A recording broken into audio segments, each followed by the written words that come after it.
Tháinig Macalla an saol ag an am céanna le TG4 is the thoradh TG4 gur bhunimar an cólacht. So tá muid fitte fute le stair agus le gona dé tábhachtí TG4. So de réir mar tá sí siúd a fás tá muid na chumá céanna. Tá muid lunachan sa maiile clia, gartlar bhaile clia. 8 lánaimseach búin fostan sa ach déach ag éanam an éair bheith beidir 20 go 30 duine eile a gobar doing.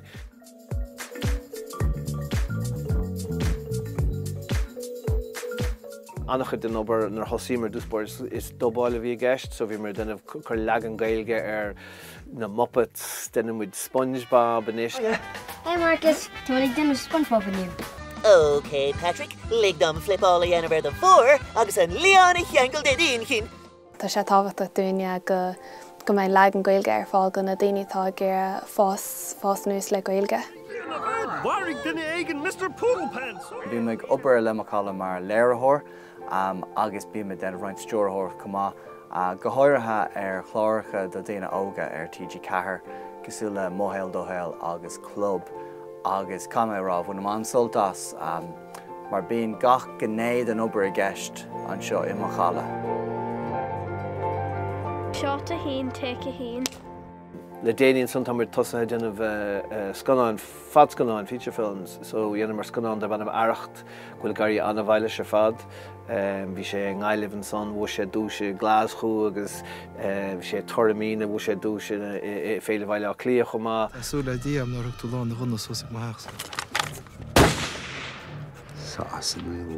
Sa ceanna le son fós san seo mar go thuireachta de banna rá búin. So rud níos tá tála ná is cólacht idirnáisiúnta sin. Tá mar le pléile le cólachtaí ar fud na crunne. So tá mar is a crothú agus a cothú faoin si airgad an tírsá agus postanna eile dá bhar.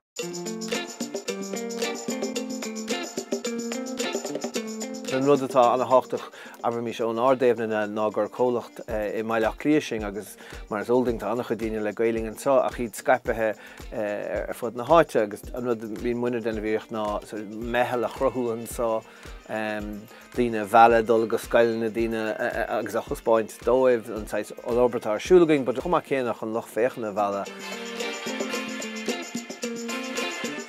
Annach chud cólachtaí léirpá an seo sa chathair ach tá muine an fáimintrí bhean na Ghaeilge, so léironn sin bhfuil éagsúlacht a going. Darlumsa tá níos mó deisina an seachas constacht nuair atá Ghaeilge agus Bhéarla. Bíonn fan an bheith obair le páistí le Ghaeilge rud atá úntaach agus páistí agus tuismitheoirí tá géirí an Ghaeilge chomad in na saol. Tá glór rudaí difriúil le déanta marall ar an Ghaeilge agus ní bhach an deisina marach grá an Ghaeilge am. So scum Mohammed gobar a chlár Bhéarla nó Ghaeilge is í Ghaeilge teanga na hifigan sa.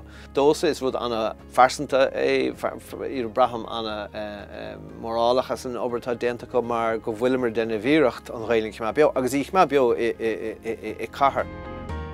Éiting an down a howlú gan TG4 mar is tócha gur bé TG4 count na bailí is fearr chun daoine nua a bheala i dro an Ghaeilge agus cumála sin seachas an tanga an caighdeán agus an éagsúlacht atá ag na chláircha agus na scéalta atá insint ar TG4 gacha le lá tá sé dionach tábhachtach agus tá sé dábhacht go leanaí sin a ráid.